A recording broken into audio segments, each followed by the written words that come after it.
I still remember the moment the cashier froze, his hand hovering over the scanner as if the carton of milk he held had suddenly turned to stone. His eyes flicked down to my credit card, then back up to me. He leaned closer, his voice so low I almost missed it. "Are you Clara's husband?" For a heartbeat, I didn't know what to say. The man's stare was sharp, almost fearful, like he wanted to tell me something but couldn't. I slid the bag off the counter, nodded stiffly, and left through the side door instead of the main exit. Cold air slapped me outside, but what froze me wasn't the November wind, it was the look in his eyes. There was a secret hiding just behind that question. My name is John Colby. I'm 35 years old, an engineer by trade, and until recently, I thought my life was built on solid ground. I married Clara 3 years ago. She was warm, elegant, the kind of woman who could light up a room without raising her voice. Her parents were polite, even kind, and I believed their stories of hard times the way a man believes the weather forecast. You accept it and adjust your coat. But standing there in that parking lot, groceries pressing into my palms, I realized this wasn't about weather. It was about a storm that had been brewing right under my roof. I waited near the side of the building, pretending to check my phone. Minutes dragged. Then I saw him, Martin, my father-in-law, pushing through the automatic doors. He wasn't carrying groceries. He held 3 glossy black bags stamped with gold letters. Designer bags. Not the kind a man drowning in bills should be hauling out of a supermarket. He strolled across the lot, calm as a man on vacation, and unlocked a brand new SUV with the click of his key fob. The vehicle chirped and flashed like a showroom model. I tightened my grip on the paper bag until the corners dug into my skin. My father-in-law had called me just last week, voice trembling, saying he couldn't afford his medication. I'd wired him money that same night. And now here he was, stacking luxury bags with the care of a jeweler handling glass. He laughed into his phone, his smile loose, easy, as if life had always bent in his favor. I should have walked away, pretended I hadn't seen. That's what I'd done for months, shrugged off odd moments, brushed aside inconsistencies. But that whisper from the cashier had cracked something open. Curiosity pressed down on me like a weight. And once you feel that pressure, you either ignore it and let it crush you, or you start digging. I slid into the passenger seat of my car where Clara was waiting. She didn't notice the tension in my shoulders or the way my hands trembled. She just asked if the bags were heavy and smiled at me with those practiced eyes that once felt like home. I forced a smile back, but my gaze lingered on the rearview mirror, catching one last glimpse of Martin's SUV pulling away, glossy paint catching the afternoon light. The ride home was filled with Clara's humming, a tune she always used when she wanted silence to stretch. But my mind replayed the scene outside the store, the cashier's whisper, Martin's bags, the new car. It all spun into a loop that refused to let me rest. As the neighborhoods blurred past, I thought of the overtime hours I'd logged that month, the late nights, the skipped dinners, the exhaustion I wore like a second skin, all to cover emergencies, rent, car repairs, medical bills, crises that never seemed to end. But crises don't end when they never existed in the first place. I turned to Clara, studying her profile in the window's reflection. For the first time, a question formed in my chest that I couldn't swallow back down. Had I married into a family that thrived on lies? The SUV disappeared from sight, but the image of those black bags burned itself into my memory. Something inside me shifted that day, not loud, not explosive, but like a lock turning in a door. I didn't know it yet, but I had just stepped across the threshold of a truth that would change everything. The next morning, I dragged myself into work, eyes gritty from another night without real rest. The factory floor was already buzzing, machines thundering like iron lungs. I pulled on my gloves, clocked in, and tried to shake off the weight of yesterday's scene at the supermarket. But you can't shake off a thought that keeps circling back, sharper every time. "Colby," a voice called from behind me. I turned to see Tom O'Hara grinning, the same guy I'd known since we were kids playing baseball on cracked sidewalks. His grin faded as he looked me over. "Man, you look wrecked. You working doubles again?" I shrugged, adjusting my hard hat. "Bills don't pay themselves." Tom snorted. "Don't give me that. You make good money here, better than me, and I'm not pulling doubles. So why do you always look like you're one step from collapsing?" His words landed harder than he knew. I opened my mouth to brush it off with some joke, but nothing came. Instead, I forced a smile and said, "Guess I'm just bad at taking breaks." He stared at me for a moment longer, like he could see straight through the lie, then clapped me on the shoulder and walked off. But his words clung to me tighter than any glove or helmet.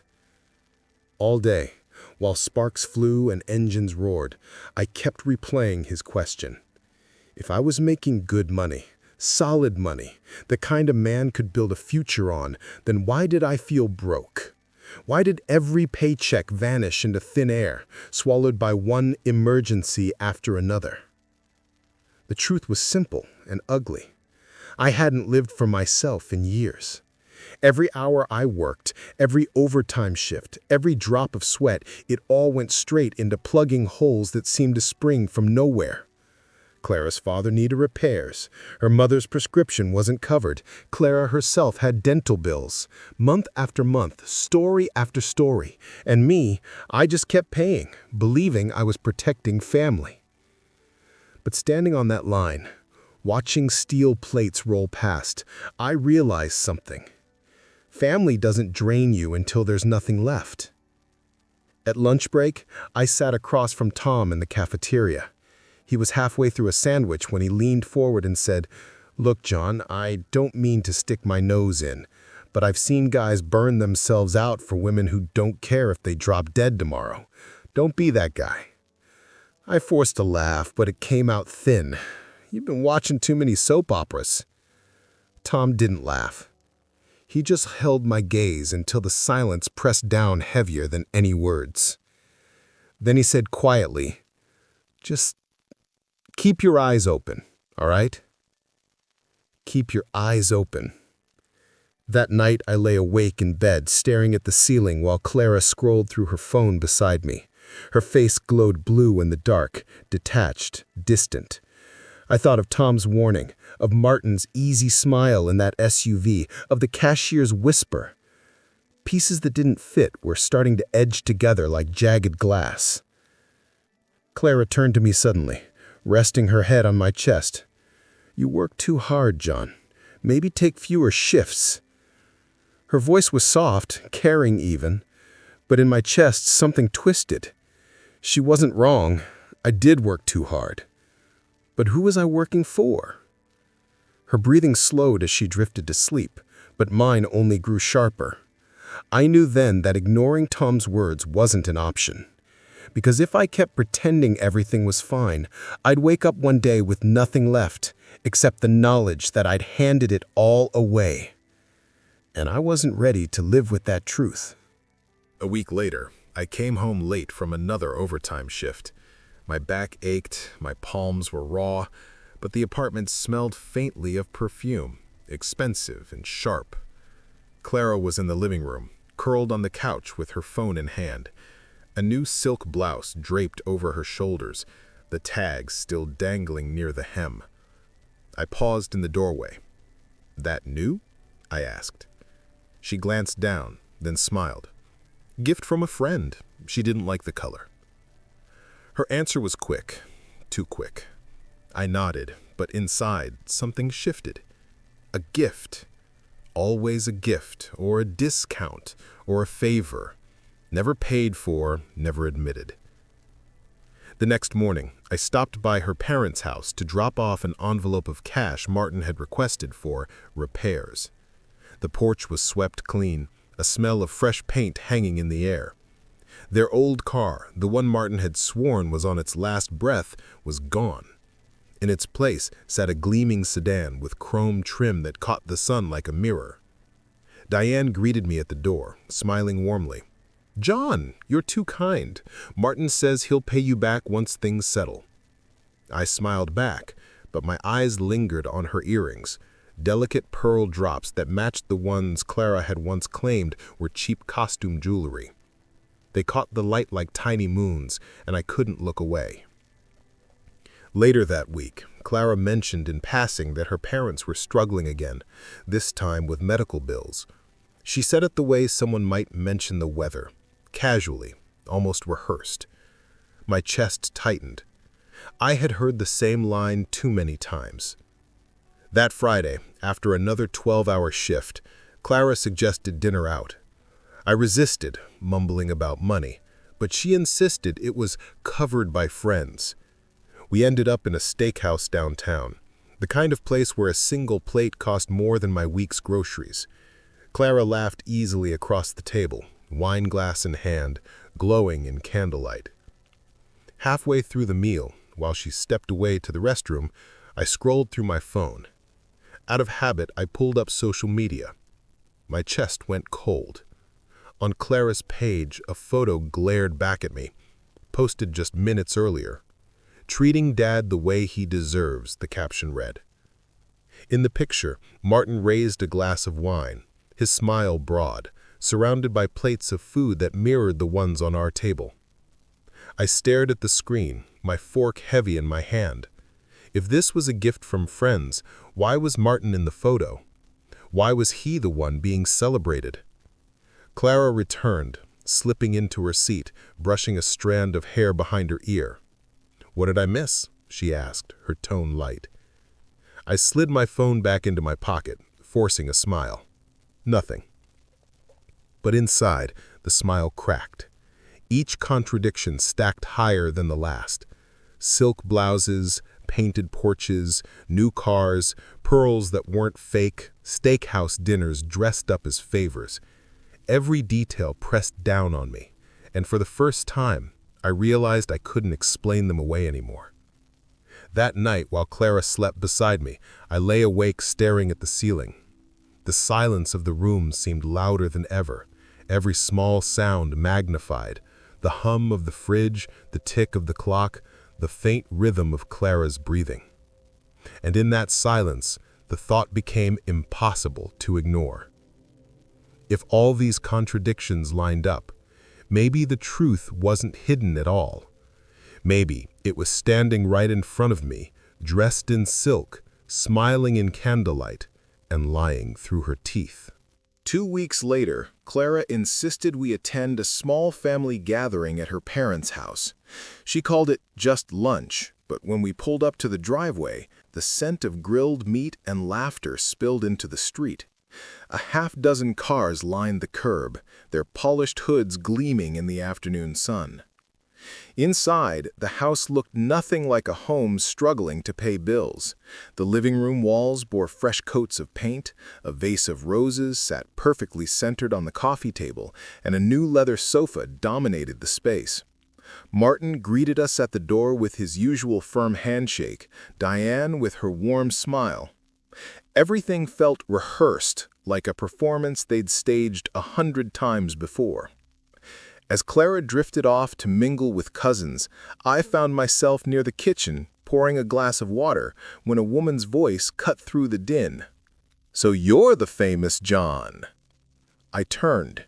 A woman stood leaning against the counter, her resemblance to Clara unmistakable, same sharp cheekbones, same dark eyes. But where Clara smiled, this woman smirked. Her hair was tied back loosely, and her clothes, though simple, carried a quiet defiance. "I'm Anna," she said. "Clara's sister." I blinked. Clara had never mentioned her sister beyond a vague comment that they weren't close. "Good to meet you," I said, extending a hand. She shook it lightly, her grip cool. "Funny, she doesn't usually let anyone meet me, says I have opinions." Her gaze flicked toward the living room where Clara laughed too loudly at something Martin had said. "And she's not wrong." I frowned. Opinions about what? She sipped from her glass, her eyes steady on mine. About this family, about how they survive. She leaned closer, her voice dropping. You've noticed, haven't you, how they always seem to be on the edge of disaster? Rent, bills, medical emergencies. There's always something. My chest tightened. They've had some struggles, sure. Her laugh was sharp, humorless. Struggles, John? They've been living like this since Clara could drive. They latch on to someone generous, someone soft. Then they bleed them dry while putting on a show of hardship. It's the oldest play in their book. The words hit me harder than I wanted to admit. I searched her face for signs of bitterness, exaggeration, but her expression was calm, her tone flat, like she'd long since grown tired of repeating herself. "Why are you telling me this?" I asked quietly. Anna's smirk faded. For a moment, something like pity crossed her eyes. "Because you look like a decent man, and I've seen too many decent men walk out of this house with their pockets turned inside out." Before I could respond, Diane called from the dining room, her voice sweet and practiced. "John, come join us at the table." Anna set down her glass and straightened. "Enjoy the show," she murmured, then brushed past me and disappeared into the crowd. I walked into the dining room with a smile plastered on my face, but Anna's words echoed louder than the clinking of glasses around the table. Latch onto someone generous. Bleed them dry. I looked at Clara across the table, her eyes shining as she laughed with her parents, and felt the first crack of real anger split through me. The Sunday after that lunch, I drove by Clara's parents' neighborhood alone. I told Clara I had errands to run, but the truth was simpler. I wanted to see the house with clear eyes, without her explanations smoothing every contradiction. I parked a block away and walked, hands in my jacket pockets, the autumn air sharp against my skin. From a distance, their house looked almost staged. Fresh curtains in the windows, trimmed hedges, a shine on the driveway that spoke of regular care. Nothing about it said struggling. I slowed near the property, trying not to linger. That's when a voice called out from across the fence. "Afternoon, son." I turned. An older man in a wool cap was raking leaves in the yard next door. His back was bent, but his eyes were bright, sharp. He nodded toward me. "You're Clara's husband, right? Seen you around." I forced a polite smile. "That's me, John." "Colby, isn't it?" he said, leaning on the rake. "Name sticks. Good to meet you. I'm Frank." We shook hands across the fence, his grip rough from years of work. "Fine family you married into," he said, glancing toward the house. "They sure know how to host." I raised an eyebrow. "Host?" Frank chuckled. "Last weekend they had a birthday bash for Martin. Caterers, music, even one of those ice sculptures you see in magazines. My wife and I watched from here. Looked like something out of the country club. Must have cost a fortune." My mouth dried. Clara had told me that same weekend her parents couldn't cover a hospital bill. I remembered the exact moment, her voice breaking over the phone, asking if I could transfer money just until things got better. "Yeah," I muttered. "They do like to celebrate." Frank nodded, oblivious to the storm brewing behind my calm face. "Good people, though. Always smiling, always saying how lucky they are to have you around." I swallowed hard, forcing another smile. Right. Lucky. As Frank went back to his raking, I walked toward my car, my steps heavy. I caught my reflection in the rearview mirror. My eyes looked different, darker. For the first time, I wasn't just suspicious. I was certain. But certainty wasn't enough. I needed proof so solid that no one could deny it. Not Clara, not Martin, not even me. And deep down, I knew exactly where to start looking. I spent the next week in silence, though silence doesn't mean stillness. It means listening harder, catching the notes between words, the shadows behind excuses. Each time Clara mentioned a new emergency, I wrote it down. Date, amount, the exact story. Hospital bills, transmission failure, medicine shortages.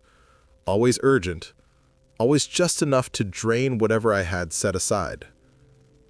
Then I began lining those dates against what I'd seen, what others had said. The weekend Martin claimed he needed money for medication, that was the same day Frank had watched the ice sculpture arrive for his birthday party. The week Clara told me her mother couldn't cover rent, I remembered the photo she posted in a new dress, tagged at a boutique downtown. The time they insisted the family car had broken down beyond repair, that was when I'd seen the sedan with polished chrome sitting proudly in their driveway. One by one, the lines connected, until they formed a pattern so precise it was almost mathematical. Lies and luxuries moved in rhythm, as if scripted. I dug deeper. Old bank notifications, receipts tucked into coat pockets, even Clara's social media, scattered with photos she hadn't thought twice about posting. Wine glasses clinking, dinner plates glowing in low light, captions that read, "We deserve this," and "Family first." Family first. The words burned in my chest. Whose family? Certainly not mine. At night, Clara lay beside me scrolling through her phone, her screen lighting the room in shades of blue. I turned my back to her, staring at the ceiling, my mind racing through every connection, every contradiction. I started keeping a notebook hidden in the drawer of my desk. Each page was filled with neat handwriting, dates, and numbers, my engineer's brain organizing the chaos into columns and sequences. By the end of the week, it looked less like suspicion and more like evidence. But evidence is fragile until you have something solid, something physical. The notebook I was building proved my side of the story, but it wasn't enough to break through the lies they had woven. One night, Clara came home later than usual. She claimed she'd been at her parents' house, helping her mother with paperwork. She slipped off her coat and tossed her purse onto the counter. When she wasn't looking, I saw a slip of paper sticking out. A receipt from a high-end liquor store. 2 bottles of champagne priced higher than my monthly utilities. The date? The very same night, she'd told me Martin's health was failing again. I pressed the receipt flat against the counter after she'd gone to bed, my pulse thudding in my ears. The pattern wasn't just coincidence. It was a system, repeated over and over, designed to drain me while they feasted. I slid the receipt into my own notebook, tucked it between the pages like a dagger waiting for its moment. By then, doubt had vanished. In its place was a cold clarity, a silence heavier than rage. I wasn't dealing with random misfortunes. I was dealing with a family that had turned a deceit into an art form. And I knew that if I looked in the right place, I'd find the script they'd been following all along. The discovery came on a Wednesday night. Clara had stepped out to meet a friend for coffee, leaving her handbag tossed carelessly on the chair. I'd told myself for months that I wouldn't cross that line, that I wouldn't invade her privacy. But the receipt for champagne was still pressed in my notebook, and the silence between us had stretched too far. I opened the closet. Behind a stack of shoeboxes sat a glossy black shopping bag, the kind I'd seen Martin carrying that day at the supermarket. My hands tightened on the handles. Inside were smaller bags, tissue paper still folded neat, jewelry boxes unopened, clothes with tags dangling. Luxury, untouched, stacked like trophies. And then I saw it. At the bottom of the bag was a spiral notebook, thick, with Clara's neat handwriting curling across the cover. My stomach dropped as I flipped it open. Page after page listed emergencies with exact amounts beside them. Rent, $400. Transmission repair, $650. Hospital bill, $300. Each entry matched the dates I'd scribbled into my own notebook. And beside each one, a check mark. At the bottom of a page, one line stood out in darker ink. Next month, Mom's dental surgery, $800. If he resists, remind him how much he owes us." I closed the ledger slowly, as if moving too fast might shatter the last illusion I had left. It wasn't just lies. It was organized, calculated, a business built on my exhaustion. When Clara came home, I was waiting at the dining table. The ledger lay open in front of me, receipts stacked neatly beside it. My hands were steady, but my chest felt carved hollow. She froze when she saw the notebook. Her smile faltered, her keys slipped from her hand and clattered against the tile. "Where did you find that?" she whispered. I didn't answer. I only turned a page, tapped the line that read, "Transmission repair, $650. My voice was calm, too calm. "That night you cried on the phone until I wired the money. You spent it on clothes, didn't you?" Her throat worked, but no words came. "And here, hospital bills, $300. That was the night Martin bought champagne, the same champagne I have the receipt for." Her mask cracked then, her tone sharp, brittle. "You had no right to go through my things." "And you had no right to turn me into your bank," I said, my voice low but cutting. Before she could answer, the front door opened. Martin stepped inside, his shoulders squared, a fresh shirt pressed crisp. He stopped short when he saw the table, receipts, ledger, my expression. His smile flickered, then faltered. "Son," he began, his voice smooth as oil, "whatever this looks like, I can explain." I leaned back in my chair, folding my arms. "Then explain why every emergency, lined up perfectly with shopping trips, parties, country clubs. Explain why I've given over $15,000 in 2 years, while your house shines brighter every month." For a long moment, Martin said nothing. Then he exhaled slowly and lowered himself into a chair. His voice changed now, colder, stripped of pretense. "Because you made it easy," he said. "You wanted to be the hero, and we needed help. It was never personal, John, just practical." The words hit harder than shouting ever could.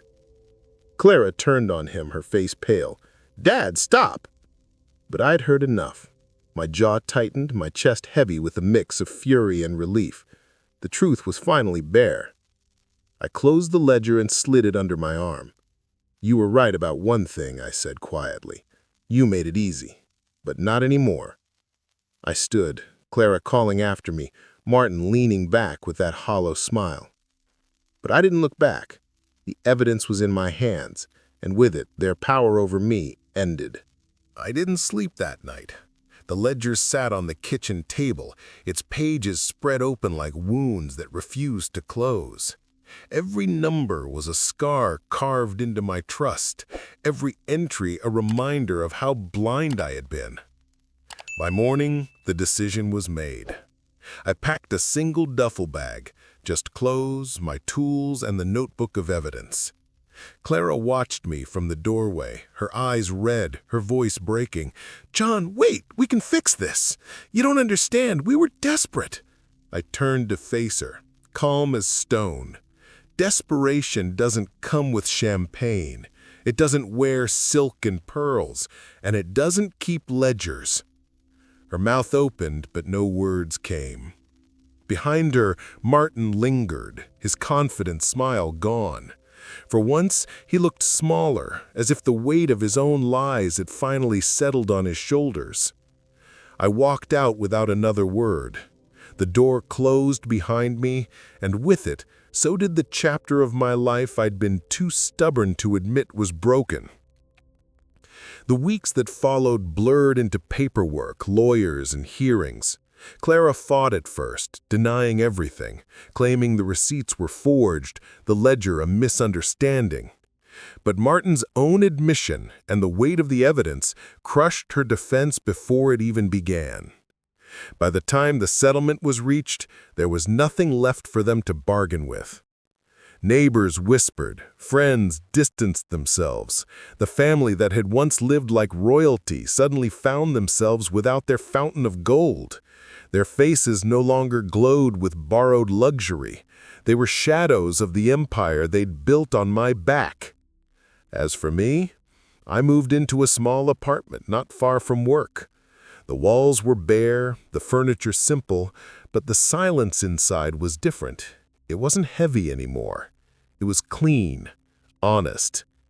I remember sitting at the table one evening, a bowl of stew in front of me, the window cracked open to let in the cool autumn air.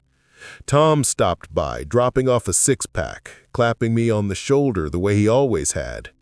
For the first time in years, I laughed without feeling the weight of another lie pressing down. My mother came to visit too. She looked around the modest place, worry in her eyes, but I told her the truth. Mom, I should feel broken, but I feel lighter. They stole my money, but you saved me from losing myself. She smiled, and I could see the relief in her face. The money was gone, the years of overtime couldn't be reclaimed, but the victory wasn't in numbers. It was in knowing I had cut the strings they tied around me. I had taken back my life. Clara tried once more, showing up at my door weeks after the divorce was finalized. She wore no makeup, her clothes plain, her voice trembling. "Please, John, tell me you don't hate me. Tell me there's still a chance."